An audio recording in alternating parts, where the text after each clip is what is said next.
long term consequence atau dampak jangka panjangnya itu mengakibatkan sindrom metabolik juga, bukan hanya sekadar masalah di perkembangan otak, tapi juga masalah dalam hal kesehatan. Kalau kenaikan berat badan setelah lahir dan pertambahan lingkar kepalanya baik, maka korelasinya positif dengan kemampuan kognitif sampai usia dewasa.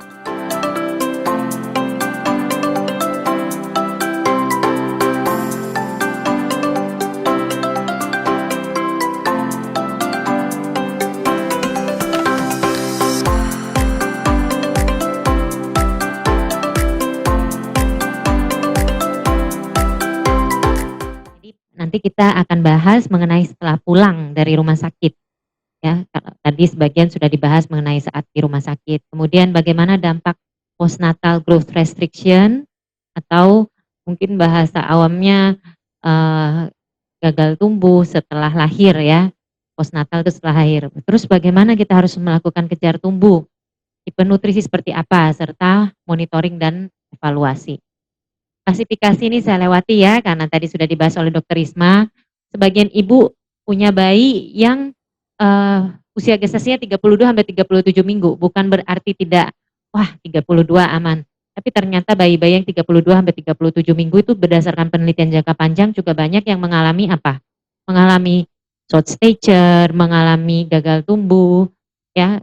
Saya rasa yang namanya stunting, ya stunting itu adalah short stature karena kekurangan zat gizi, pasti para ibu, para bapak sudah pernah tahu atau bahkan sudah banyak membaca karena stunting itu sudah sudah populer ya di negara kita beberapa tahun terakhir. Nah, ini adalah siklus bayi stunting. Ternyata bayi yang lahir kurang dari 2.500, bayi prematur itu kan di bawah 37 minggu definisinya. Ya, rata-rata itu kurang dari 2.500, bahkan ada yang amat sangat prematur, ada juga yang sangat prematur ya di bawah 1.500, di bawah 32 minggu. Nah, di sini yang diambil berat lahirnya karena mungkin kadang-kadang usia kehamilannya itu kurang jelas, berapa minggu ya, kadang-kadang bingung apa 32 minggu, apa 34. Nah, di bawah 2.500 ini salah satu penyumbang kejadian stunting di Indonesia. Mungkin salah satu kepustakaan sekitar 20% ya. Jadi di Indonesia ini termasuk penyumbang kelahiran bayi prematur dibandingkan negara-negara lain. Kalau saya tidak salah itu angka kelima ya, kurang lebih angka kelima untuk kejadian bayi prematur. Mirip sama stunting juga ya, stunting itu juga 5 besar Indonesia penyumbang anak stunting di dunia. Nah, ini yang harus kita cegah, siklus yang tidak terputus ini. Nah, kenapa? Karena kenapa bisa menjadi stunting nanti setelah ini kita bahas, tapi yang jelas ini yang harus diingat, anak stunting itu akan mengalami hambatan dalam hal tumbuh kembang yang tentunya setelah itu kualitas hidupnya berkurang dalam hal pekerjaan dan lain-lain, dan seringkali ini terjadi siklus karena setelah itu melahirkan bayi yang stunting juga itu tidak jarang terjadi. Ya, long term consequence atau dampak jangka panjangnya itu mengakibatkan sindrom metabolik juga, bukan hanya sekadar masalah di perkembangan otak, tapi juga masalah dalam hal kesehatan, kesehatan jantung ya, kesehatan secara fisik. Nah, tadi yang kita bahas 32-37 minggu pun ternyata pada suatu penelitian pada 7 tahun pertama itu anak yang mengalami stunting akan mengalami penurunan atau skor motorik, IQ, dan skor perhatian yang lebih rendah. Tentunya ini kita tidak ingin ya, tidak ingin terjadi. Nah, mengapa harus kejar tumbuh? Suatu studi ini pengamatan, memang bukan suatu studi yang dicoba atau studi intervensi, tapi dengan jumlah sampel yang sangat besar, 6.700 bayi, menunjukkan kalau kenaikan berat badan setelah lahir dan pertambahan lingkar kepalanya baik, maka korelasinya positif dengan kemampuan kognitif sampai usia dewasa. Nah, oleh karena itu kita harus tahu bagaimana sih kebutuhan nutrisi bayi prematur, tentunya karena lahir lebih dahulu daripada yang diharapkan, maka kebutuhan nutrisinya kita usahakan sebisa mungkin harus menyamai asupan nutrisi intrauterin. Nah, ini berapa? Tentunya ilmu sangat maju dari dulu sampai sekarang sudah banyak terjadi perubahan maupun penelitian-penelitian mengenai nutrisi pada bayi prematur. Jadi tidak gampang ya, karena kalau di dalam perut itu nutrisi lengkap dari plasenta, setelah keluar dari perut dengan kondisi prematur, ternyata ada banyak sekali yang harus diperhatikan, protein, karbohidrat, lemak. Belum lagi satu persatu yang namanya mineral ini. Tadi sudah disebutkan mengenai zat besi dan seng. Ini 2 mineral yang sangat bermasalah. Bukan hanya bayi prematur tapi juga bayi cukup bulan. Vitamin, vitamin ini juga ada kebutuhannya sendiri di bayi prematur yang sebagian lebih besar. Nah, sekarang pertanyaannya kapan mulai diberi makan? Kan kita bicara nutrisi. Tentunya segera setelah lahir harus diberikan nutrisi. Tapi kalau sangat prematur diberikan nutrisi melalui infus. Nah, ini Dokter Risma akan berusaha sebaik-baiknya sesuai dengan kondisi bayi supaya bisa nutrisinya mengejar asupan nutrisi di dalam intrauterin atau di dalam rahim. Ya, walaupun ya tidak mungkin bisa seideal di dalam rahim ya, tapi yang bisa mungkin, semaksimal mungkin. Nah, setelah pulang diharapkan kalau tidak ada infeksi berat, ya mudah-mudahan bisa cepat minum, entah itu menggunakan sonde atau selang, mungkin Bapak Ibu sebagian bayinya harus menggunakan selang, selang dari mulut atau selang dari hidung, ataupun ataupun dengan nutrisi parenteral ini ya. Nah, jenis makanan apa? Tadi sudah dibahas. Ini adalah jenis makanan yang direkomendasikan WHO untuk bayi. Bayi prematur pun juga seperti ini. Nah, tapi cut off-nya saja yang berbeda. Karena kan tadi ada yang namanya usia koreksi, sudah dijelaskan oleh Dokter Risma. Yang paling baik tentunya ASI ya, tapi kalau lahirnya di bawah 1000 ya nggak bisa IMD ya, di bawah 2500 pun sangat riskan sehingga tidak dianjurkan untuk IMD kalau di bawah 2500 ya. Yang jelas yang terbaik memang ASI, tapi di bawah 1500 atau di bawah 32 minggu ternyata ada perkecualian, tidak bisa ASI eksklusif. Ya, kalau 6 sampai 24 bulan kalau bayi cukup bulan diharapkan MPASI. Nah, kalau bayi prematur bagaimana? Ini tadi kita mengulang sedikit. Urutan rekomendasi jenis makanan nomor 1 tentunya ASI ibunya, bukan ASI donor.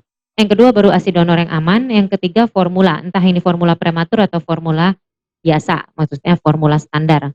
Tapi ini kalau di bawah 2.500 atau secara umum. Tapi ada perkecualian, kalau di bawah 1.500 atau di bawah 32 minggu, rata-rata 1.500 itu 32 minggu ya, sebetulnya kita lebih tepat menggunakan minggu usia daripada berat. Tapi WHO ini menggunakan berat karena banyak ternyata di daerah perifer itu yang tidak bisa menentukan usia gestasi. Maksudnya usia pada saat keluar bayinya lahir prematur ini 32 minggu, 33 minggu, 34 karena mereka mungkin tidak semua bayi bisa USG ya, tidak semua. Nah, ternyata di bawah 1.500 tadi sudah sempat disampaikan juga tidak bisa kita ASI eksklusif. Kenapa? Nanti akan ditunjukkan ya. Jadi butuh yang namanya HMF atau Human Milk Multiplier. Bahkan butuh suplementasi vitamin D. Sebanyak apa? Tergantung apakah bayi ini dapat ASI saja atau dapat formula saja. Bahkan juga butuh ya zat besi, kalsium. Jadi ternyata ASI bayi prematur itu walaupun memang nomor 1 yang paling direkomendasikan adalah ASI ibu sendiri, hanya 2 minggu saja komposisinya bisa lebih tinggi daripada ASI matur.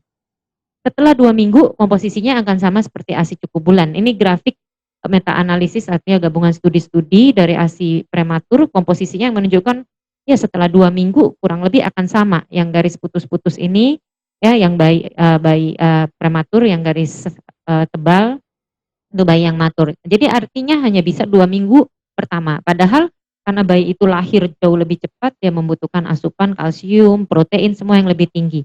Oleh karena itulah memang kalau di bawah di bawah 32 minggu atau 1,5 kilo harus HMF ya. Kemudian manfaat ASI apa? Kejadian infeksi saluran cerna berkurang.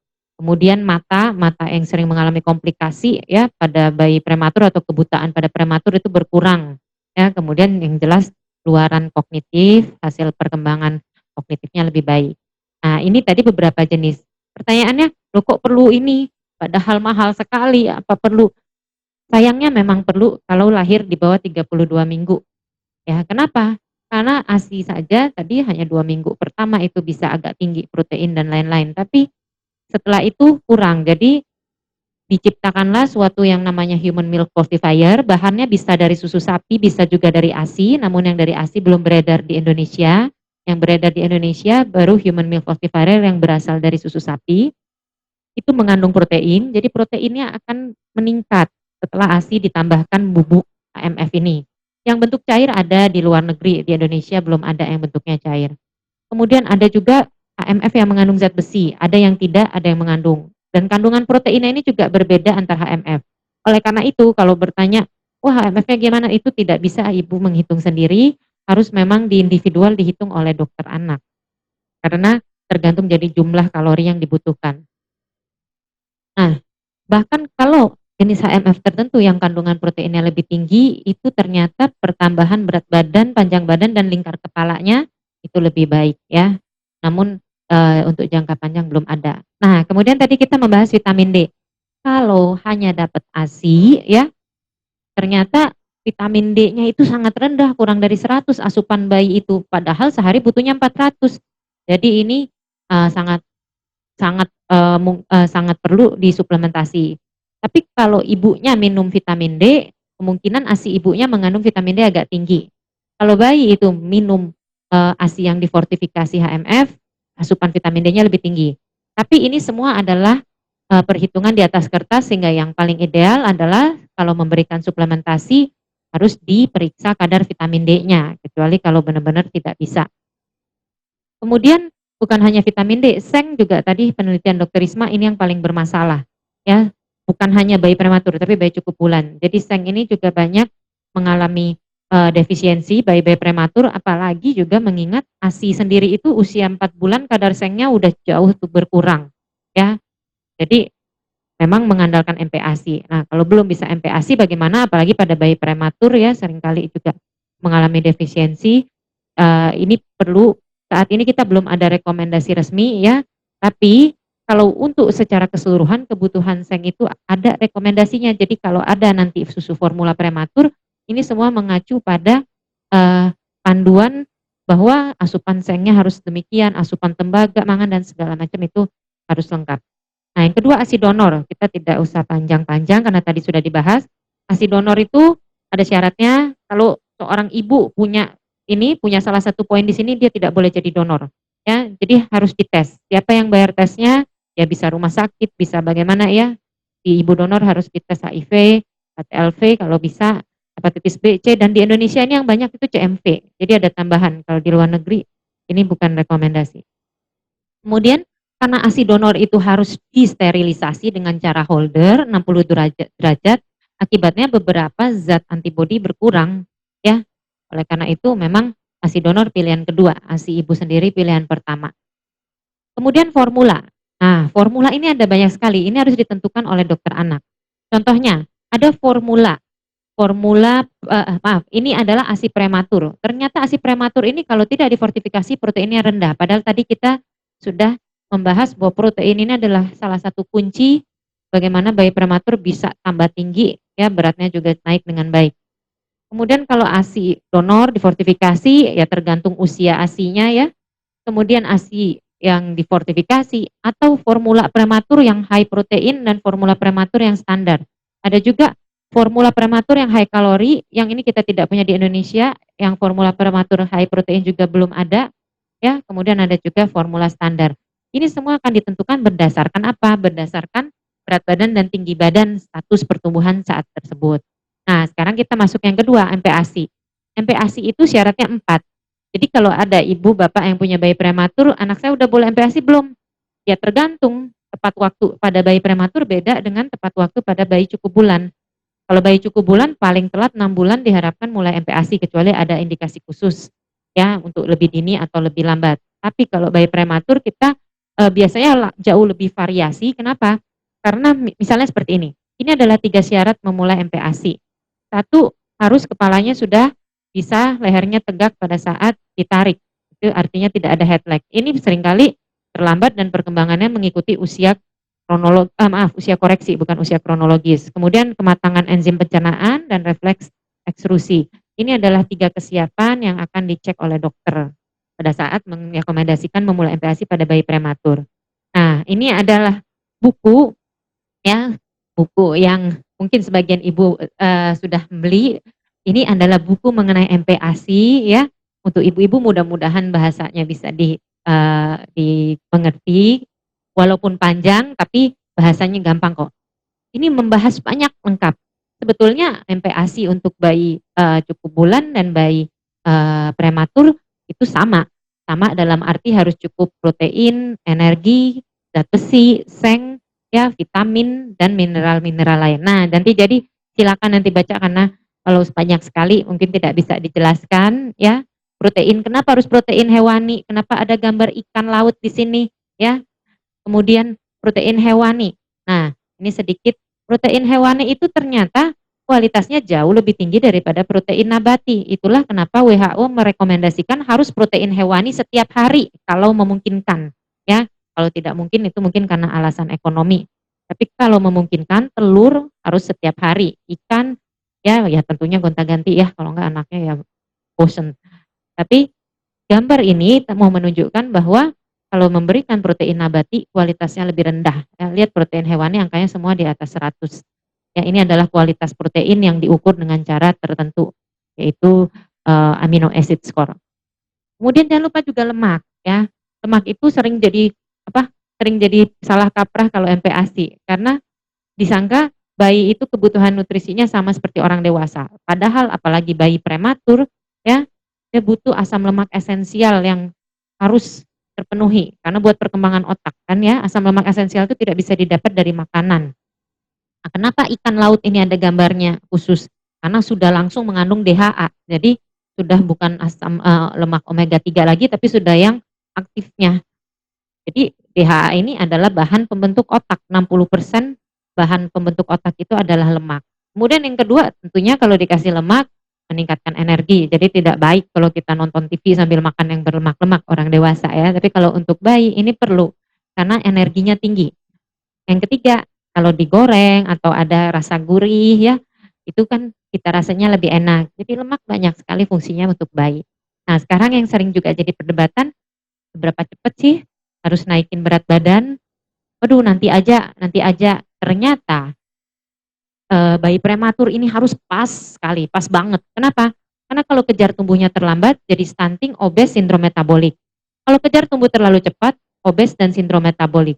Yang kita lihat di sini, mau terlambat, mau cepat, dia sama-sama obes. Tapi kalau dia terlambat, lebih parah, sudah obes, dia juga ada stunting. Ya, makanya itu salah satu kontributor stunting di Indonesia ini adalah bayi prematur yang memang sulit sekali mengejar kejar tumbuhnya. Nah, kenapa bisa seperti ini? Emang ada banyak hipotesis. Tapi yang penting bagaimana supaya tidak terjadi ini. Bagaimana supaya bayi prematur kita bisa kejar tumbuh sehingga otaknya mantep, tapi juga jangan terkena sindrom metabolik. Maunya kan seperti itu ya, biar sehat ya, jangan kencing manis, jangan hipertensi, jangan kolesterol tinggi. Harus dicapai kejar tumbuh secepat-cepatnya. Pada usia berapa? Penelitian yang ada saat ini menunjukkan sebelum usia 1 tahun. Jadi kalau nanti aja karena usia koreksi, wah dok saya ini 1 tahun tapi anak saya 1 tahun tapi usia koreksinya tuh 8 bulan loh dok.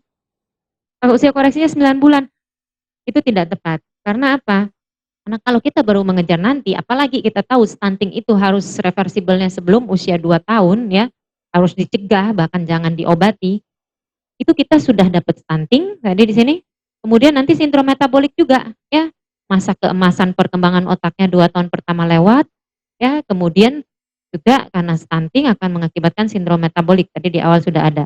Jadi kalau mengejar pertumbuhan bayi prematur sebelum usia 1 tahun, bahkan kalau kita melihat grafik pertumbuhan sebaiknya sebelum usia 7 bulan dan studi lagi mengenai bayi prematur, saya tidak masukkan di sini. Bayi prematur yang kecil masa kehamilan. Artinya gini, yaitu 32 minggu. Idealnya kan kalau 32 minggu yaitu beratnya ya sekitar 1.500.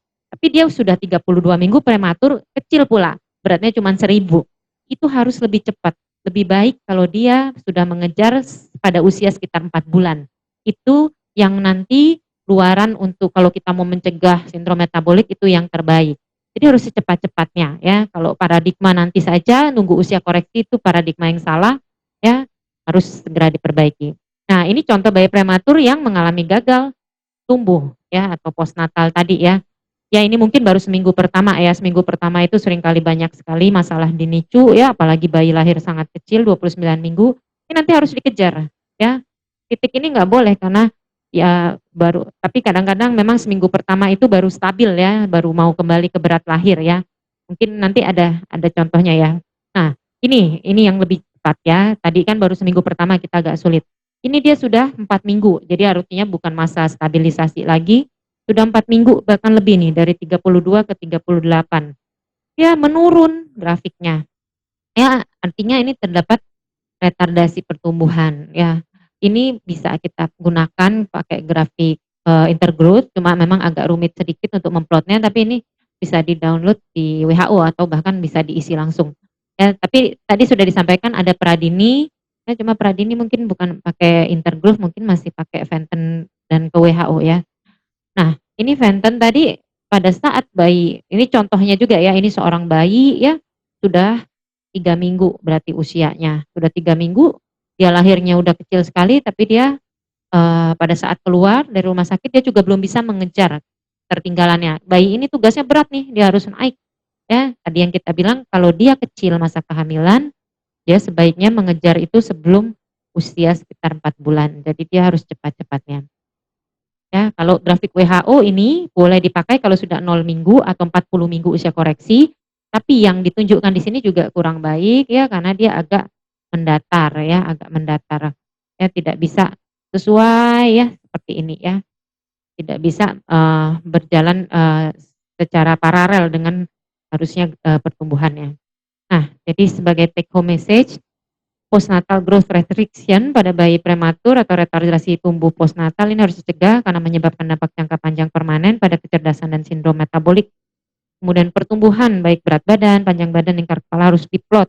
Jadi orang tua harus memplot sendiri, tadi seperti dikatakan dokter Risma ya, supaya kalau datang ke dokter itu udah enak.